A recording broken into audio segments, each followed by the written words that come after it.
Hello મિત્રો, કેમ છો? મજામાં? તો તમે મજામાં જ છો. Welcome to my YouTube channel. તો આજે આપણે એક એવી માહિતીની ચર્ચા કરીશું કે આઈબી ઇન્ટેલિજન્ટ ઓફ બ્યુરો જે વેકેન્સી આવેલી છે 394. તો એના વિશે ઓફિશિયલ નોટિફિકેશન દ્વારા તમને આખું જણાવીશ કે લાસ્ટ ડેટ શું છે ફોર્મ ભરવાની, ક્યારથી ફોર્મ ભરવાના સ્ટાર્ટ થયા છે, તો એના વિશે. તો ચાલો આપણે જઈએ ઓફિશિયલ નોટિફિકેશન પર.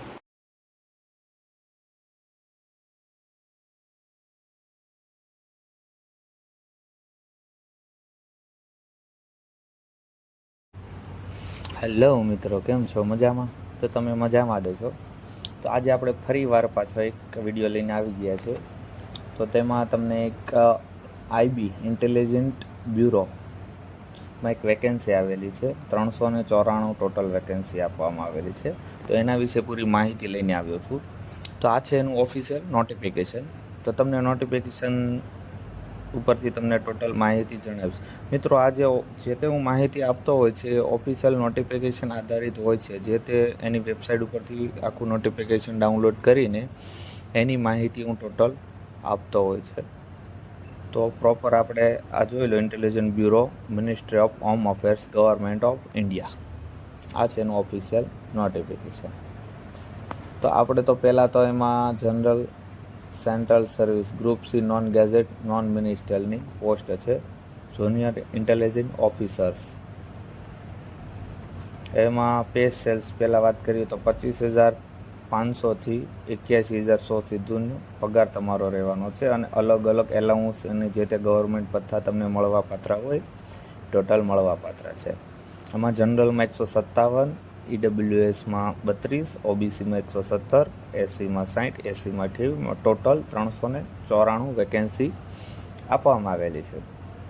અને ભણતરની વાત કરીએ તો diploma in engineer in the field out electronics and telecommunication, electronics and communication or electronics और इंफॉर्मेशन टेक्नोलॉजी और कंप्यूटर साइंस, कंप्यूटर इंजीनियर और computer application from government recognisation university. પછી બેચલર ડિગ્રીની વાત કરીએ તો એમાં science with electronics or computer science or physics or mathematic. એટલે ટોટલ તમારે ડિપ્લોમા કરેલું હોવું જોઈએ એન્જિનિયરની અંદર.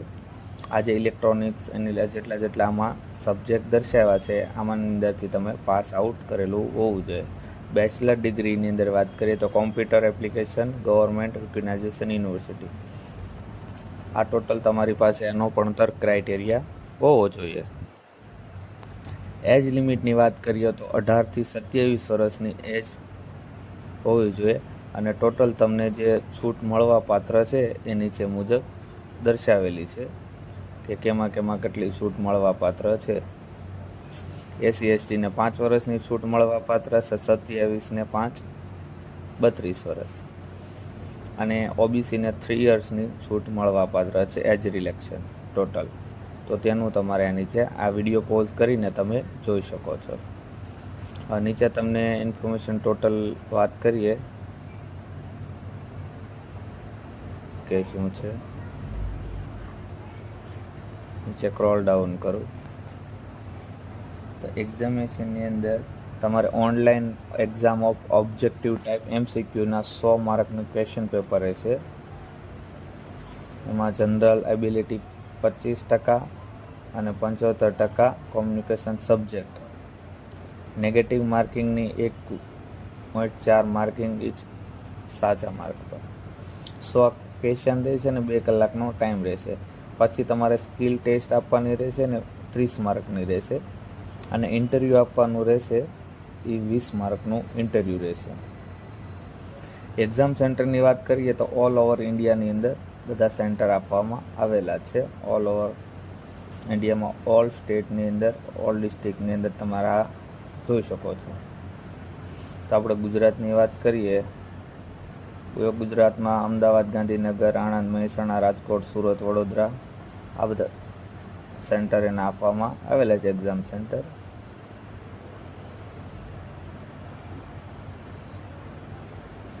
બાકી ઇમ્પોર્ટન્ટ ડેટની વાત કરીએ તો ઇમ્પોર્ટન્ટ ડેટ છે 23/8થી ફોર્મ ભરવાના સ્ટાર્ટ થઈ ગયેલા છે. તે 14 સપ્ટેમ્બર 2025 રાતના 12 વાગ્યા સુધી ફોર્મ ભરાય છે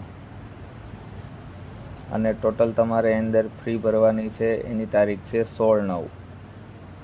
તો તમે SBI ચલણ ઓફલાઈન ભરી શકો છો અને ઓનલાઈન થ્રુ પણ ભરી શકો છો. એટલે ડેટ ખાસ નોટિસ કરવી કે કઈ ફોર્મ ભરવાની ડેટ છે અને લાસ્ટ ડેટ શું છે. આ જનરલ ઇન્સ્ટ્રક્શન છે જે ટોટલ તમારે જોઈ લેવું. ફોર્મ ભરતી વખતે 80 થી 150 KBની અંદર આ રીતે ભરતી રાખવી. અને કઈ રીતે ફોર્મ ભરવું આની વેબસાઇટ છે www.mha.gov.in અથવા તો www.ncs.gov.in. આ બંને વેબસાઇટ પરથી તમે ઓનલાઈન ફોર્મ ભરી શકો છો. આ ડેટ જે આપેલી છે એ ડેટથી માંડીને. બાકી તો આ બધું એક્ઝામ ફી કેટલી છે, ઓલ કેન્ડિડેટને 550 ને પ્લસ એક્ઝામ ફી ₹100, ટોટલ 650 રૂપિયા પે કરવાના છે એક્ઝામ ફીની. અને ઓનલાઈન થ્રુ પણ ભરી શકો છો. UPI, debit card, credit card three માધ્યમથી અને ઓફલાઈન માધ્યમથી તમે ભરી શકો છો.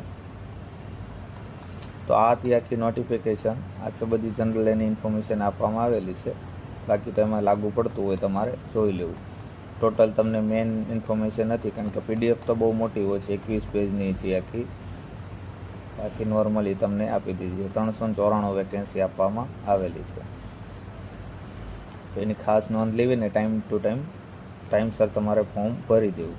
તમને મારો વિડીયો ગમ્યો હોય તો લાઈક, કોમેન્ટ અને સબસ્ક્રાઈબ કરજો. અને આવા જ મારી ચેનલ પર તમને વિડીયો મળતા રહેશે.